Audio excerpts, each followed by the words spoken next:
script already. In all seriousness, a lot of residents of Indianapolis know that we are about to complete the first full year of a projected 3-year, $150 million anti-violence effort. And while we have seen promising year-to-date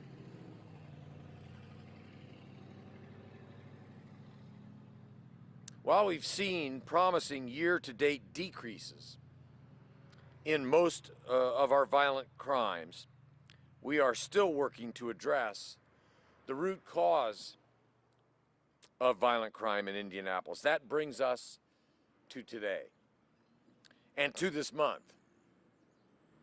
In October, America observes Domestic Violence Awareness Month. The story of violence in Indianapolis is too often a story of domestic violence. During this month, we here in the city acknowledge the true scope of this issue while highlighting the resources that are available to victims of every age, every background, every gender.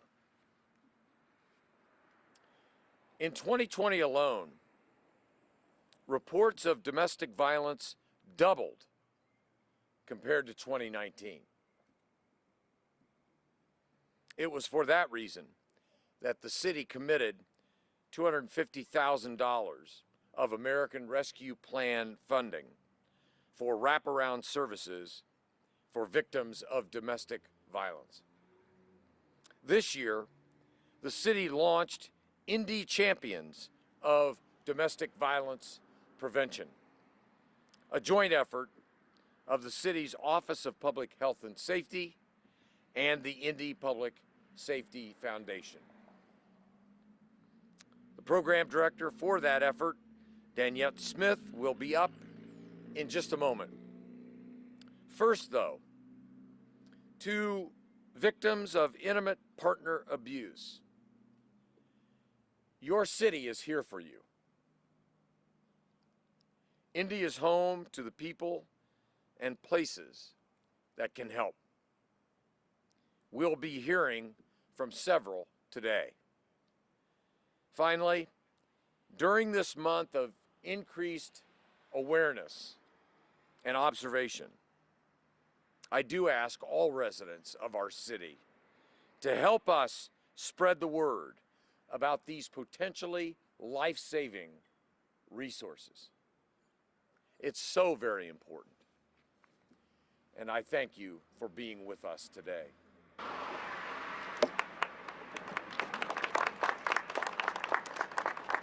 I'd like to bring up at this point our leader, Danielle Smith.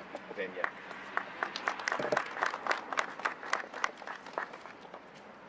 Thank you, Mayor. Good morning.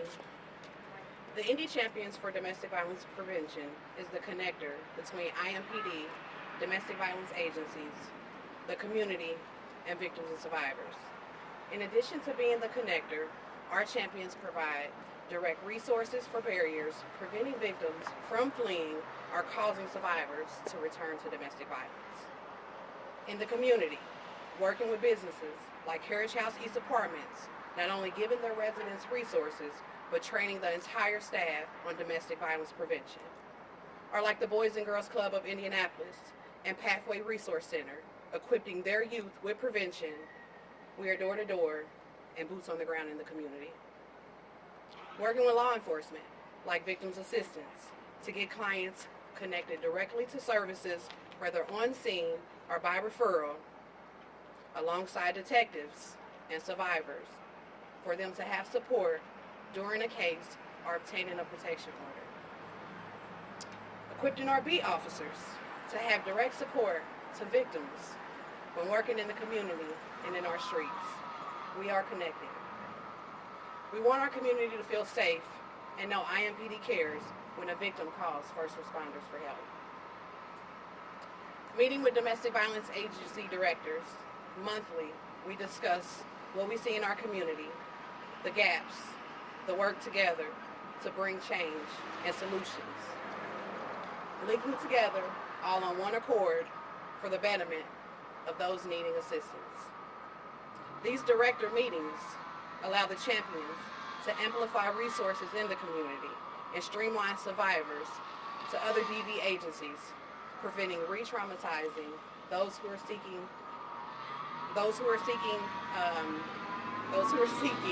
shelter as well as assistance, and not calling several numbers to get that help. Together we are stronger. To the victims and survivors, this is the most important piece of all. We are champions because we survive what victims go through as domestic violence. We can get in your shoes, we can meet you where you are, and we can help guide you on a path to safe and a healthy lifestyle. You walking on eggshells won't change the abuse. You trying to better yourself as a person and change you won't help. Nothing you can do can change an abuser. As a survivor of domestic violence, having plates the thickness of a milk crate or milk jug currently in my eye from being hit, or a gun to my head and told that I would be killed, are the barriers that are looking me in my eyes. I understood the path, the strength, the courage, and the doing it with fear it took to get free. We understand. Is this path easy? No. Can it be scary? Yes. But with the champion or another agency like those standing behind me, you can conquer that path. It is possible. As we continue to serve the community with prevention, intervention, and education with the awareness, not only in October, but all the months ahead, we ask the community to help spread that awareness with sharing social media posts, being a resource hub for businesses or in businesses and churches, and allowing those that serve and that you employ be trained, or just being a voice for someone in need. Upcoming, we have a community conversation called The Flow. We want to make sure the community understands how it is to be within the system, what it looks like for IMPD to come to the door when you're in need of help, and what the limitations are that they can do. How does it look for a detective when they get that case, and what the prosecutors do once they receive that case. We want the community aware so that way you know what to expect and also know how to go when calling domestic violence agencies. Most importantly, community, we need you. We need you. Thank you.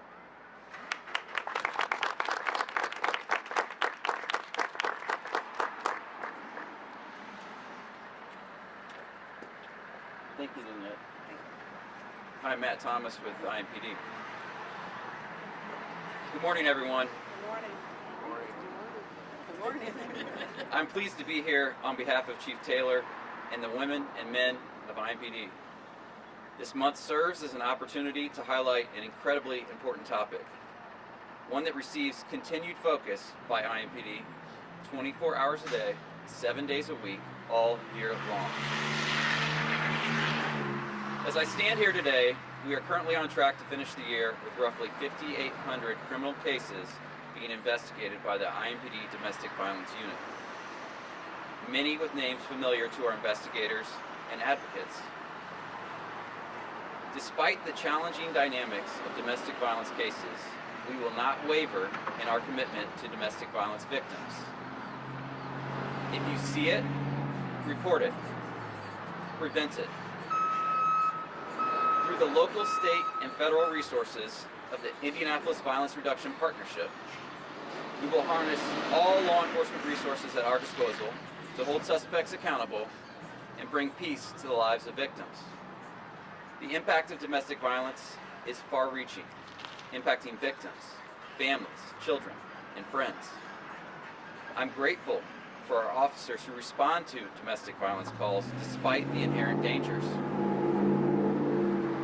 Their response often represents the first step forward for a victim in a journey towards a safer life. Now, to the domestic violence victims listening today, this is a journey no victim should take alone. We know violence is more likely to escalate when a victim tries to leave without a plan and assistance. The IMPD Victims Assistance Unit will help you develop a safety plan. They will help you connect with the myriad of resources this city has to offer, including the committed professionals here today. Whether it is the Indy Champions for Domestic Violence Prevention, the Domestic Violence Network, or the Julian Center, the theme remains the same. Your neighbors, your family, the professionals in this city are here to walk with you on this journey. Hopefully your journey has already begun, or maybe it starts today. But if not, please know we will always be here if your situation changes. We will repeat our efforts until we help you prevail. You deserve to be safe. Let's take the first step together. And with that, I would like to introduce a leader of professionals committed to this cause, Domestic Violence Network Executive Director, Kelly Mcbride. Thank you.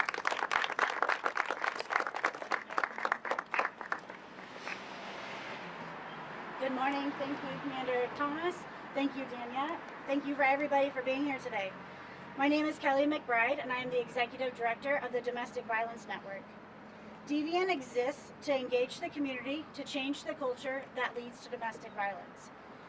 We do our work through advocacy, education, and collaboration. DVN offers an array of free trainings to the community, including how to recognize and respond to domestic violence. DVN also works with employers on trainings and creating safe workspaces.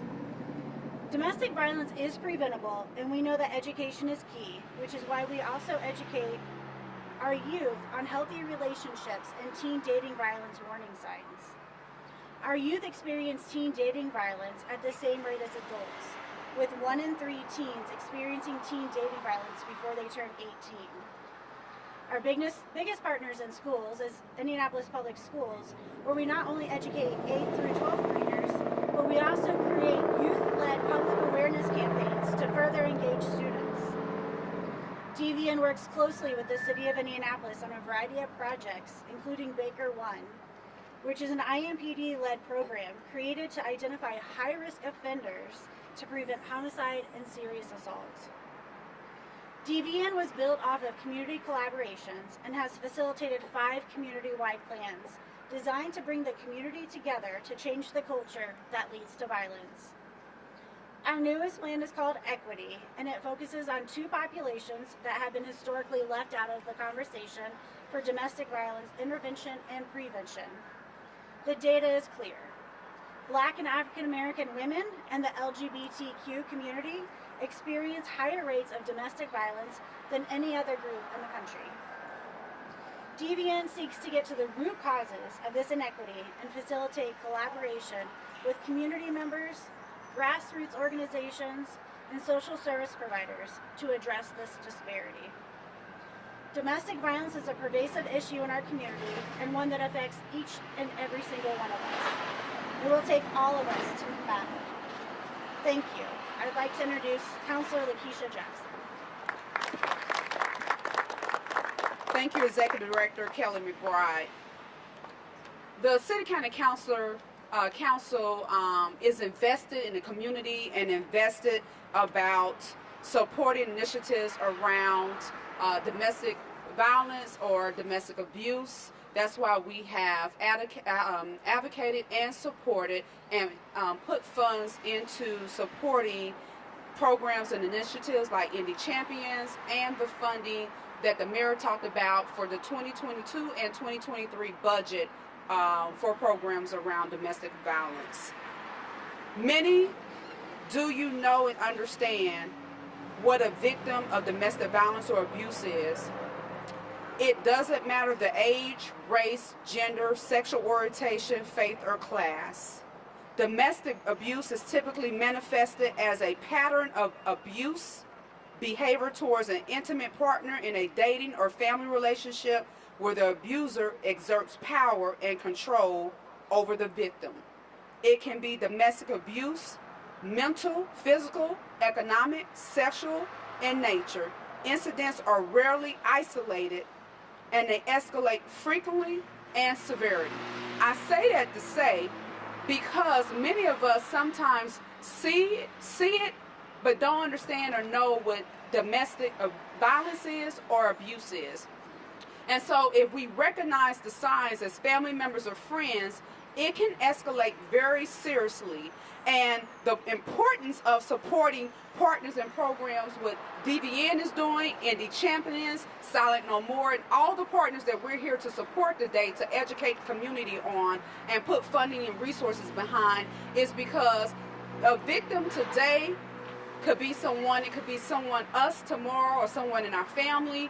Many a times a teenager or someone in the school, many a times those who lost lives intervening to separate or help a family member, even like Officer Leanne Brief when she went to make that call for a domestic violence run. So we have to think about the severity and the seriousness of this issue. Our call is to help the abusers and the victims. Our call is to remember those who have lost their lives to domestic violence or abuse. They're interchangeable, one and the same.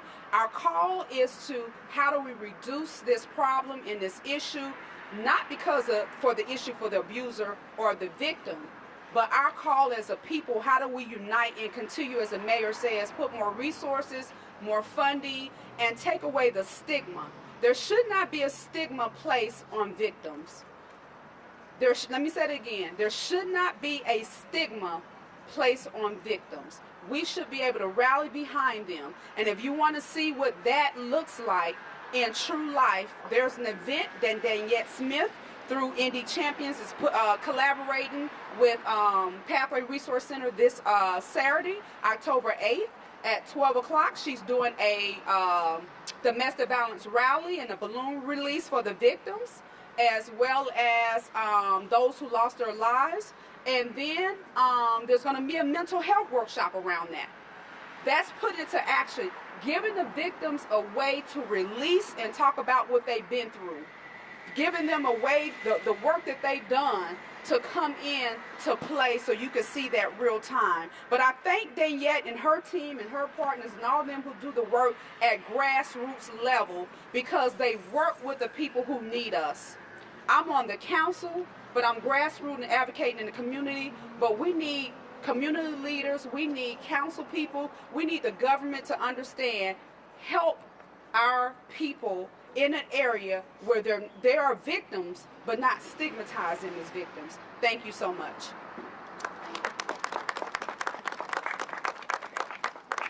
I want to thank everybody who's here today, as well as those who are standing behind me as we try to bridge the gap with fighting domestic violence. I just want to thank you. If there's any questions, we'll take those questions now. What can be done if a person has a restraining order against somebody, but that person keeps violating that restraining order?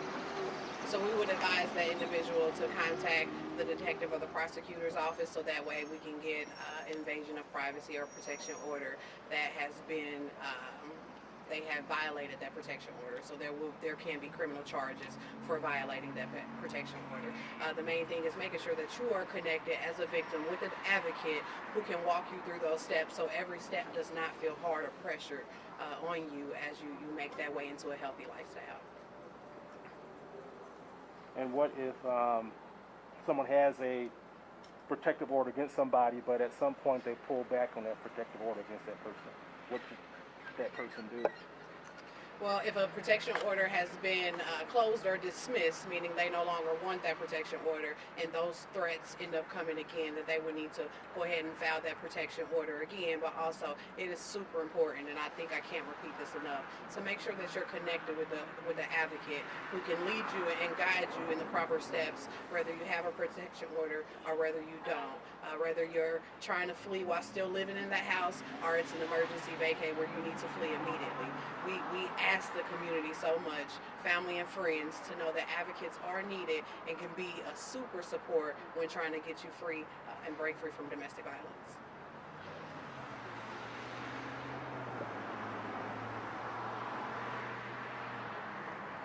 No other questions? All right. Thank you so much.